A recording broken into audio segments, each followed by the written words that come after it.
अगर इस ईमान को कोई भी अगर ना माने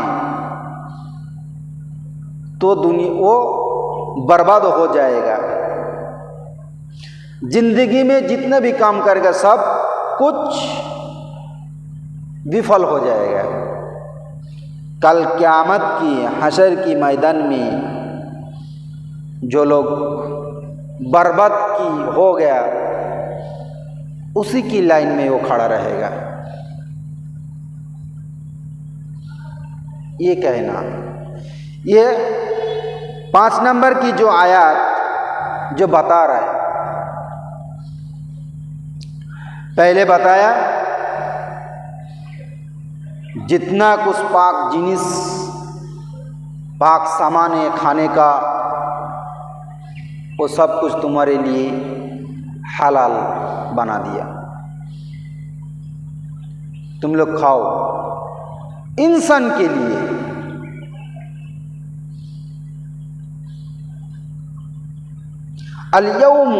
अल-यौमा उहिल्ला लकुम तय्यिबात, पाक बनाया। तय्यब का मतलब है पाक है, पाक सामान खाने का वो हलाल बनाया, वो खाओ। लेकिन दुनिया के अंदर उसी चीज़ का खाने का चीज़ के लिए दंगा फसाद हंगामा हो रहा है आज की दौड़ में। थोड़ा समझना चाहिए, थोड़ा जानना भी ज़रूरी है, क्योंकि अगर मैं हलाल खाना खाने हलाल खाना क्यों बनाया, किस लिए बनाया, इसका फ़ायदा क्या है, ये मैं बता रहा हूँ। हलाल खाने से हलाल खून फ़ायदा होगा, हलाल मिजाज बनेगा, हलाल आपका बदन तंदुरुस्ती हलाल रहेगा। हराम की खाना कौन सा है, जो रब्बुल इज़्ज़त की बरगाह में छोड़ कर, रब्बुल की इज़्ज़त की दरबार में छोड़ के, रब्बुल इज़्ज़त के नाम छोड़ के अगर कई चीज़ अगर तुम खाओ पियो तो समझ लो वो हराम है। इस देश में गाय खाना क्या है आप लोग जानते हैं, गाय के लिए मारपीट होता रहता है, लेकिन रब्बुल इज़्ज़त ने ये कहता है मैं जो चीज़ को हलाल बनाया वो तुम लोग खाओ। लेकिन इसके ऊपर और एक हज़ारों एक तुम्हारे लिए ये कमेंट्स आता रहेगा। जो गाय का मोहब्बत करेगा वो तो अच्छी बात तो लिखेगा नहीं, कभी सोचेगा भी नहीं। मोहब्बत दीवाना ऐसा है वो कुछ दिखता नहीं है, सिर्फ उसी मोहब्बत की सेवा है। उस मोहब्बत के लिए जो कुछ वो कर सकता है वो करेगा, लेकिन हक और बातिल की फर्क करने वाला वो नहीं है, करेगा भी नहीं। इसलिए सोचना बहुत ज़रूरी है, सोच समझ के बात करना भी ज़रूरी है। एक इंसान का समझा देना ये भी बहुत अहम बात है, क्योंकि अगर मैं ना समझा पाऊँ तो ये फसद बन जाएगा, नहीं तो मेरा ये स्किप करके निकल जाएगा, है ना। लेकिन पहले समझना चाहिए कुरान क्या कहता है। मैं हर एक कौम की इंसान को मैं बता रहा हूँ, जितना धर्म की जितना कौम की इंसान मेरा हम सब लोग देश में रहते हैं, सबका धर्म की मैं बात कर रहा हूँ। हर धर्म की किताब को जाके पढ़ें, फिर जाके उसको अमल करें, जिंदगी में अपना ज़िंदगी में उसके साथ एक बदलाव लाए। ये नहीं है सिर्फ एक ही बात सुन के हम सब लोग मारपीट करने में लग जाए ना, ऐसा नहीं करना है। इसीलिए हर धर्म की, हर कौम की किताब पढ़ना बहुत ज़रूरी है। लेकिन अगर हम सब लोग नहीं पढ़ेंगे, कहीं दूसरा आके उसी का फ़ायदा हम सबों से लेंगे, वो फ़ायदामंद रहेगा, हम घाटे में रहेंगे। अगर नहीं सोचा तो मोहब्बत करो, प्यार करो, कोई रुकावट नहीं है, लेकिन दांगा हंगामा करना, फसाद करना, किसी को मर्डर करना, किसी को मार देना, ये गलत बात है। हलाल जो हम लोगों के लिए है, सब के लिए है, वो सब लोग खाएंगे पिएंगे, उसका आबादी कम नहीं होने वाला है, उसका आबादी आबाद होता ही रहेगा। ये नहीं है जो चीज़ तुम खाओगे तो कम हो जाएगा, नहीं है। रब इसका भी एक निज़ाम चला रहा है, ये कभी ख़त्म होने वाला नहीं है, लेकिन एक दिन एक एक करके सब कुछ ख़त्म होने वाला है। एक दिन एक एक करके सब कुछ ख़त्म हो जाएगा। ख़त्म क्या होगा ये समझ लो, चावल, सब्जी, अनाज, जितना कुछ खाने का, भाजिया हो, मांस, मच्छी, मटन, ये सब कुछ बोल रहे एक दिन नहीं रहेगा।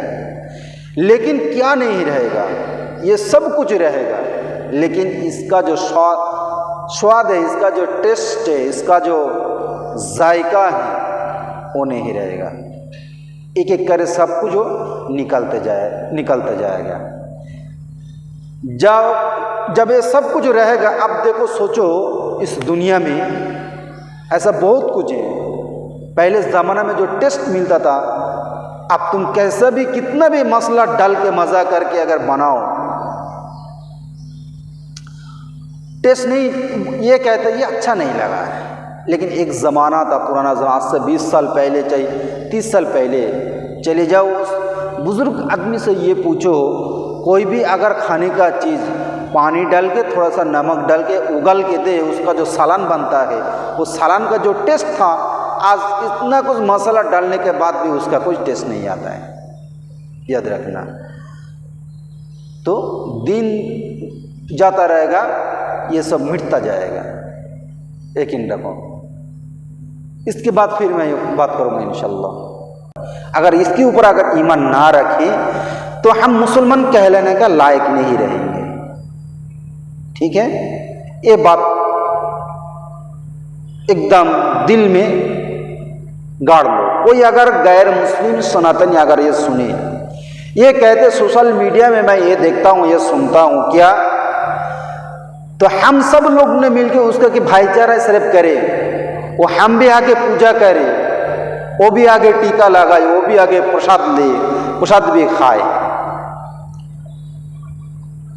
हम सिर्फ इंसानों से मोहब्बत, तुम किससे मोहब्बत करते हो, तुम किससे इबादत करते हो, हम लोग किससे इबादत करते हैं, पहले दोनों को मिलाओ, दोनों को इबादत, दोनों की धर्म की क्या कहते हैं, कैसे मानना चाहिए, बिल्कुल वैसा मानो। मैं इसके ऊपर ईमान रखता हूँ, तुम उसके ऊपर ईमान रखते हो। मैं इंसान, तुम भी इंसान, इंसान की खातिर, इंसान की हिसाब से मैं तुमसे मोहब्बत करूँगा, तुम मुझसे मोहब्बत करोगे। तुम किसकी फॉलोअर हो ये जानने का कोई मेरा का हक नहीं है। तुम किसी का भी फॉलोअर हो सकते हो, किसी का भी मानने वाला भी हो सकते हो, किसी की इबादत करने वाला हो सकते हो। मैं उसकी साथ हस्तक्षेप नहीं करना चाहिए, उसके ऊपर दखल अंदाज मेरे को नहीं लगाना चाहिए, क्योंकि वो उसका जाने, मैं मेरे को जानता हूँ। वो उसका भी धर्म है, उसका भी किताब धर्म को मानने वाला, सनातनी हो, क्रिश्चियन हो, जैन हो, बौद्ध हो, पारसी हो, सिख हो, ईसाई हो, कितना भी इंसान, जितना भी धर्म है, उसके धर्म की हर धर्म की किताब है। जैसे सूरा माइदा में 5 नंबर आयत में ये भी आया, हर नबी की टाइम सबके पास उस टाइम किताब आया, उसी के हिसाब से तुम लोग मान के चलो, साफ लिखा है। अब ये सब सुनने के बाद परंपरा हिसाब से जो चलते आ रहे हैं, सुनकर हम लोग जो मुसलमान हुए हैं, पहले क्या थे क्या था उससे कोई मेरे को मतलब नहीं है। कौन सा धर्म को कौन अपनाए और कौन नहीं अपनाए, वो अपना अपना मर्जी, अपना अपना फंडा है, वो कर सकते हैं। हमारा ईमान ये कहते हैं कि इस ज़माने में, आखिरी ज़माने में मेरा आखिरी नबी का कलमा है। कलमा क्या है? ला इलाहा इल्लल्लाहु मुहम्मदुर रसूलुल्लाह, अल्लाह का सिवा कोई माबूद नहीं है, मुहम्मदुर रसूलुल्लाह सल्लल्लाहु अलैहि वसल्लम उन्हीं का भेजे हुए नबी है, ये तुम लोग मान लो, स्वीकार कर लो। अगर ये बात मानने के बाद, स्वीकार करने के बाद दिल से अगर मान लिया तो ये इंसान मुसलमान कहलाएगा। ये एक बात आ गया। अब दुनिया के अंदर फसाद क्या है? कोई भी इंसान कहते सिर्फ भाईचारा, हम लोग सिर्फ अकेला क्यों करें, वो लोग क्यों नहीं करते हैं? वो लोग कभी भी हम लोगों की ये पूजा करे, आके टीका लगाए, आरती उतारे, आरती भी करे,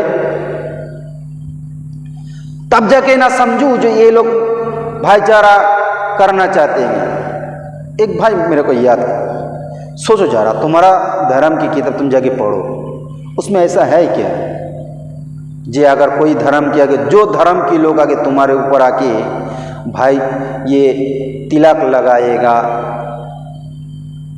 तब जाके आरती करेगा,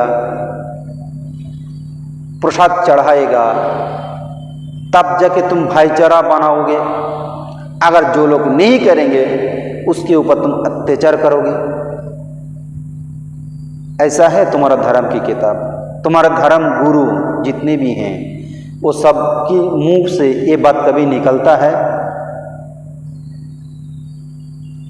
अपनी कॉमन सेंस दिमाग से जाओ, सोचो। आपका धर्म की इल्म आपका नहीं है, कोई बात नहीं है, लेकिन आप सोचो जरा, लेकिन मेरा धर्म क्या कहता है मैं ये बता रहा हूँ। तुम्हारा धर्म क्या कहता है ये मेरे को पता नहीं, तुम्हारा सनातनी धर्म के बारे में मेरे को कोई इल्म नहीं है, लेकिन मेरा जो कॉमन सेंस जो ज्ञान है उसी से मैं सोच समझ के मैं बता रहा हूँ। मैं बोल रहा हूँ, मैं भूल, मेरा बात गलत भी हो सकता है, अगर गलत हो तो ज़रूर बताओ, मैं सुधर लूँगा इंशाल्लाह।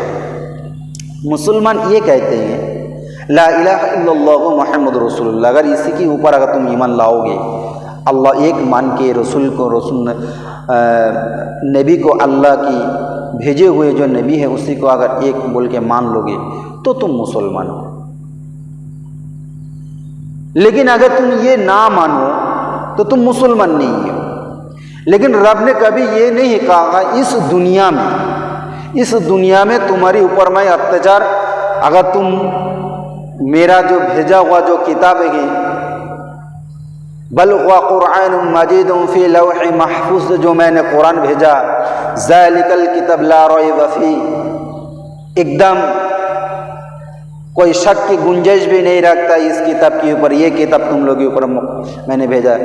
और भी हज़रत मोहम्मद रसूलुल्लाह सल्लल्लाहु अलैहि वसल्लम नबी, आखिरी पैगंबर, वो मेरा हबीब हैं, वो मेरा दिल की करीब का है, वो मेरा दोस्त हैं, वो मेरा हबीब हैं, दिल के करीब हैं, उसी इंसान को भेज रहा हूँ, तुम इसी को गुलामी करो और इस किताब को ही फॉलो करो। लेकिन ये कह दिया अगर ये करोगे तो तुम्हारे लिए बहुत सरप्राइज है। कब और कहाँ? जन्नत में। जन्नत में भी ईमान रखने को बोला।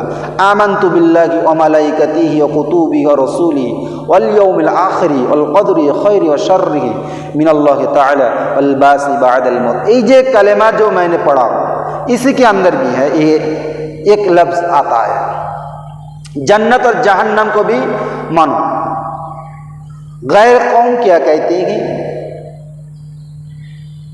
हम लोग जो देवता है उसका पूजा करो, और हम लोग जिसको मानते हैं वो कहते हैं सिर्फ मेरे को मानो, मेरे सामने आके सिजदा करो। अगर करने के बाद अगर तुम मर जाओगे, मरने के बाद तुम जब कब्र में दफन करोगे, अगर तुम्हारा अमल अच्छा रहेगा तो तुम्हारे साथ अच्छा व्यवहार पेश किया जाएगा। वो मरने के बाद, ये हम लोग मरने के बाद ही ईमान रखते हैं, फिर भी आप लोगों के ऊपर तकलीफें क्यों नहीं करते हैं? हम लोगों की मना है, हम लोग की प्रभु एक है, एक को मानता हूं। लेकिन सनातनी को अगर देखो तो किसी को भी सब अपने भगवान देवता मान के बैठते रहे। प्रसाद क्यों नहीं खाते हैं? जिसके ऊपर चढ़ाव होता है, मेरे रब के नाम की बगैर अगर किसी के सामने अगर रब बोला कि उसके सामने अगर कुछ रखो खाने का सामान, उसके ऊपर चढ़ा है, चढ़ावा करने के बाद उसी नाम लेकर अगर चढ़ाओगे तो इसीलिए हम लोगों की वो चीज़ हराम है। ये बात जरा समझो। हम लोग नहीं खा सकते हैं, चढ़ाओ दूसरे, तुम्हारा हाथ से, तुम्हारा जेब की पैसा से तुम दुकान से कुछ भी खरीद करके दो, चाहे वो जहर भी हो जाए, मुस्लिम पी लेगा, खा भी लेगा, इंशाल्लाह जरूर खाएगा, क्यों नहीं। लेकिन तुम्हारा जो चढ़ावा है वो नहीं खाएगा, इसलिए क्योंकि उसका रब के खिलाफ है, रब के खिलाफ वो चढ़ाव हो रहा है, इसीलिए वो नहीं खा पाएगा। लेकिन अगर तुम चढ़ाव छोड़ के तुम्हारा जेब से पैसा ले, किसी दुकान से अगर तुम कुछ भी लाके तुम्हारा मुंह से अगर जबान से काट के अगर तुम भी दोगे तो वो भी मुस्लिम खा लेगा, ये गारंटी देख लेना। लेकिन हराम नहीं होना चाहिए, हलाल होना चाहिए। तुम्हारा जेब का पैसा से तुम कुछ भी खरीद करके तुम अगर दो, ये ले भाई मेरा दोस्त तुम ये खा ले, तो खा लेगा। लेकिन जब तुम चढ़ाव करोगे रब की नाम छोड़कर, तब जगह इसमें विरोध लगेगा, जब नहीं खाने का आगे ये खाना मेरे नाम छोड़ के किसी दूसरे नाम को चढ़ावा करने के बाद ये खिला रहा है। चढ़ावा किसका है? एक मूर्ति का वो चढ़ावा होता है, जिसका देवी बना के, जिसका भगवान बना के पूजा करते हैं उन लोगों का। सनातनी जो लोग पूजा करते हैं मूर्ति बना के, रब ने ये कहता है जिसका कोई जो इंसान मूर्ति बना के अगर उसको कहे भगवान, इंसान होकर अगर भगवान को बनाए तो ये सुनने में कैसा लगता है? भगवान इंसान को बनाया ना भगवान इंसान को बनाया? इंसान भगवान को बनाया या भगवान इंसान को बनाया? एक तरह सोच में पड़ जाना है। इतना मूर्ति का अगर भगवान बना के इंसान ही बनाता है, इंसान भी भगवान बनाता है, तो कैसे भगवान हो सकता है? लेकिन जिसको भगवान बनाता है, आप थोड़ा ये कॉमन सेंस में, ये मेरा बात है मेरे दोस्त, जो इंसान भगवान को बनाता है वो कभी भगवान हो सकता है? उसका मकाम सबसे बड़ा किसका है? तब किसका बड़ा मकाम है? जो भगवान बनाता है उसका मकाम बड़ा है ना जो भगवान इंसान को बनाता है वो भगवान बड़ा है? ये सारा कॉमन सेंस की बात है। तुम्हारा दिल में आएगा ये बात, मेरा मूर्ति, मेरा भगवान के बारे में तुम्हें ऐसा बोलने का अधिकार कौन दिया है? लेकिन भाई भगवान तुमको बनाया कौन? भगवान तो तुमने ही बनाया ना। मैं गाली थोड़ी दे रहा हूं, जो कुछ बनाया, जो कुछ कर रहा हो, कर रही हो, मैं उसी के बारे में मैं बात कर रहा हूं। अब आओ और मैं बताऊंगा इंशाल्लाह। अब मैं रखता हूं, फिर इसके पार्ट में आ रहा हूं इंशाल्लाह। ठीक है। अस्सलामु अलैकुम।